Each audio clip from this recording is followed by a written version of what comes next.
Hey everyone, welcome back to CryptoCache. Thank you so much for joining me here today. We're going to take a look at CKB, which is Nervos Network. Requests from my community members, patrons, subscribers, non-subscribers. It's really kind of a big one. I get a lot of requests for this one, surprisingly. And what's cool is actually I have a swing trade open with my trading community where I've already hit profit target 1, on its way to profit target 2 and 3. So this is awesome stuff. Be happy to take another look at it. So obviously, if you're new to the channel, not a financial advisor, I just make sure that I want to help you become a better trader, right? I have over 15 years of trading experience and I see a lot of mistakes happen out there, a lot of hype that doesn't need to be hyped. And I'm just going to be legitimately real with you. Okay. That's my goal here. And we always look at Bitcoin first too, just so you know, because any good trader has to understand what Bitcoin's doing in order to obviously invest correctly into any altcoin, right? That just makes the most sense because there's always a correlation. All right. So take a look here. Here's Bitcoin 1-day chart. So we got this resistance channel first of all, and let me zoom out just so you can kind of see. The all-time high is really close to about 65,000. We'll just round up, say 65. We've got a resistance, currently support rather. It just broke this line here with the 1-day candlestick closed above 63,600. Therefore, between 63.6 and 65,000, we have this resistance channel that still has to prove itself because both of these are equally as important, whereas the price had closed 4 days in a row below that line, so that shows it was a strong resistance, but also the fact that price could never pass 65,000 too. So we're right in this little position right now. So what I'm speculating will happen, and just to throw it out there, I feel like we're going to see a retracement. That's just my personal feelings, based on the simple fact that we've had a strong increase. If we look at TD sequential, we can see this very first one. We went all the way up to a 9, reset, kind of got some sideways action, and now we're right back up to another 9 again. So we've had two situations where we've had 9 days in a row of bullish momentum. Yes, this most recent one consolidated, but what it did is it consolidated right at support. Okay, so what we'll probably see happen here is the likelihood of the fact that the price will either consolidate around 63,600 or it'll drop down to this next support and resistance zone, probably consolidate somewhere around 61.5 or 60,300. I have my alert set for 60,300 because I feel like it's going to come down and test that level, but again, it's hard to say specifically. So that's kind of what we're looking at here for Bitcoin. Another thing to note too, one last thing, just kind of show you here the volume profile range here. We can see that there's the most amount of volume around 55,000, but if we kind of zoom into the last, just say 5 trading days, you can see roughly 61.5 as a pretty strong support. Okay, so just something to pay attention to. Let's go ahead and take a look here at Nervos Network. Excuse me. All right, so big picture here. We've got, it's done a few things, right? It's done very well when Bitcoin does well. It sold off, obviously, right around April 17th.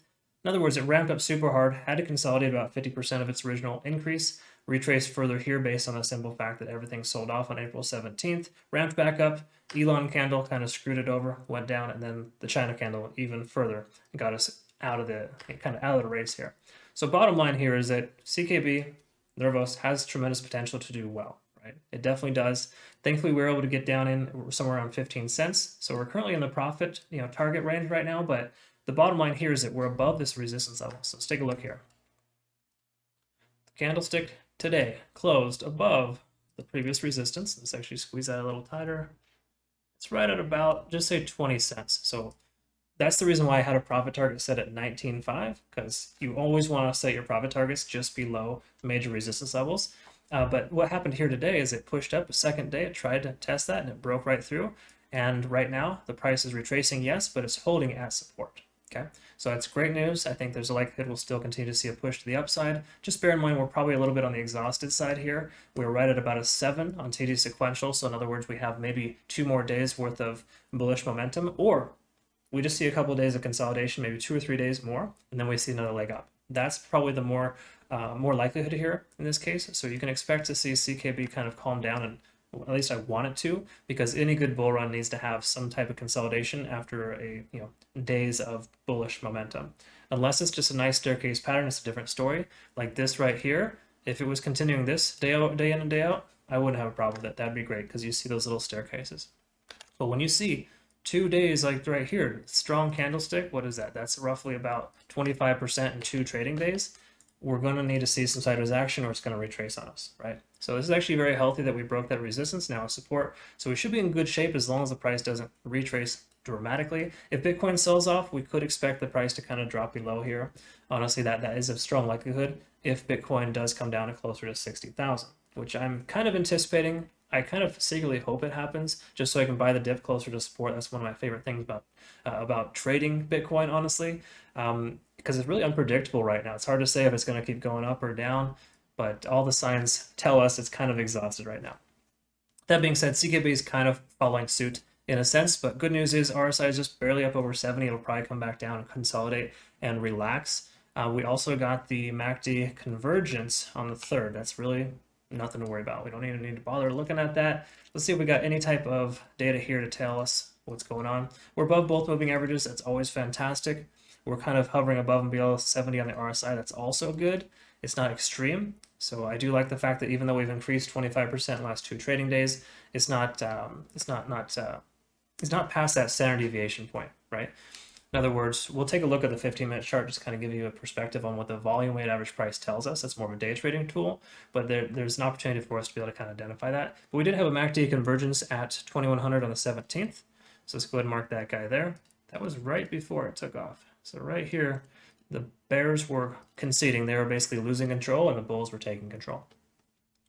Let's take a look at the 1 hour chart, see if we're above the cloud on Ichimoku. We're still holding. This is awesome. This is how you can kind of see a nice good bull run when the price bounces off the cloud. So hypothetically, if the price were to consolidate and just say retrace a little bit, as long as it can kind of stay above the cloud here, we're going to be in good shape. So the great thing about this is the cloud is kind of coming up to intersect with the support level, creating a secondary support, if you will. Okay. And if you're not using the cloud, do yourself a favor and use it. It's one of the most underrated tools in the market, and I would say that you want to disable the first 5 indicators just based on the fact that it makes things a little messy if you don't know what they mean. I use them personally just in my own trading, but for my trading community, I kind of dill it down to make sure that we understand only what the plot's background is telling us, which is honestly the most fundamental. But that being said, that's what you want to kind of try to look out for. I like to highlight that because I get that question quite frequently. So that being said, we looked at that. We do want to take a quick peek at sequential here as well. We got a couple resets, nothing to worry about there. That is great. So let's take a look at the 15, and I'll explain what I meant by volume weighted average price and kind of go from there. So let's take a look here. First of all, one thing to note is the VWAP is the volume weighted average price, right? So it's one of my favorite day trading tools. Now you can use it as a swing trader to find better entry points, but generally speaking, the volume weighted average price, what it does is it tells you the volume of the last 24 hours expresses a price. It has to reset every 24 hours, right? Because otherwise those standard deviation lines will get too out of control. It's not based on averages, it's based on trading days, more traditional trading days. I picked this up from my stock market, ETF futures, based on the US stock market, right? It translates into crypto just fine, but note, every 24 hours it resets. So if you see right here, this line comes straight up, basically 5 o'clock Pacific Standard Time, it resets every day. That's when post-market hours close. Regardless of that fact, when we look at it here, when the price is above VWAP, it's considered a support level, right? You can see it kind of work as a support here. And when it's below, it's considered a resistance, right? So it kind of holds the price in place. And furthermore, if you look at the standard deviation lines, this is what I'm referring to here. When the price gets too far out of that deviation, it has to retrace. So we look at right here. Price came right up here, too high. It was too big for its britches and it had to come back down. See, that's why it comes down here and consolidates right around this line here. So what's beautiful about this is the fact that, yes, it was outside of that standard deviation, but it pushed it high enough to allow it to consolidate above support, right? So again, as long as we can get some sideways action from Bitcoin for a short while, no significant retracement, then we'll see CKB kind of consolidate right there.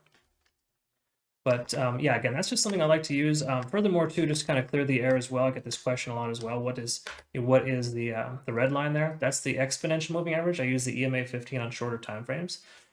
Just because the fact that it's exponential, it responds to the price action quicker, and it belongs on smaller time frames. People use it on larger time frames, not to say it's a bad thing. It's just less consistent.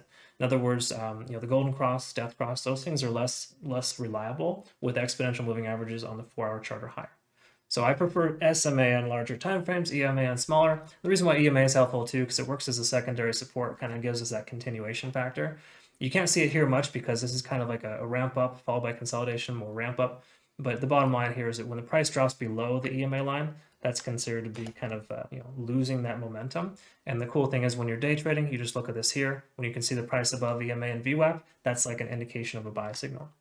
So I have these little yellow carrots kind of telling me when I would want to take entry based on this indicator that I created. And what it does is it tells me that I've had 30 minutes of consolidation, or correction, 30 minutes of continuation in that time frame above VWAP and EMA, right? So Price above EMA, great. Price above VWAP, even better.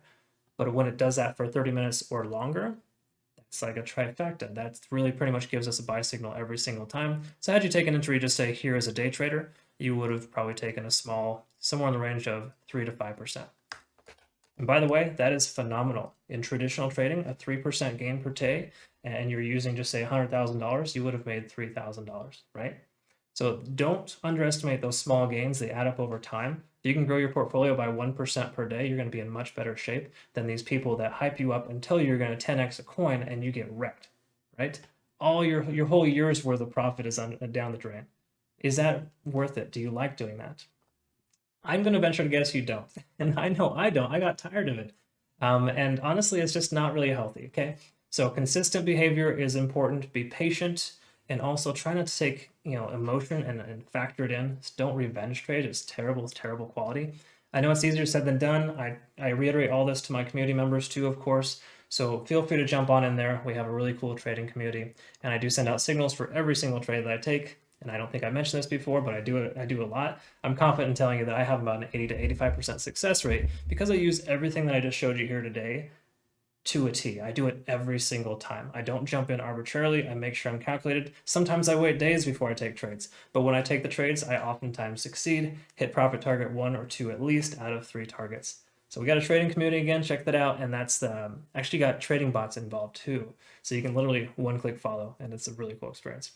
I'm kind of jazzed about it because it's a newer thing that we just offered this month. So been a cool experience. Regardless, check that out in your own time. Thank you so much for joining me here. We'll look forward to seeing you in the next video. Take care.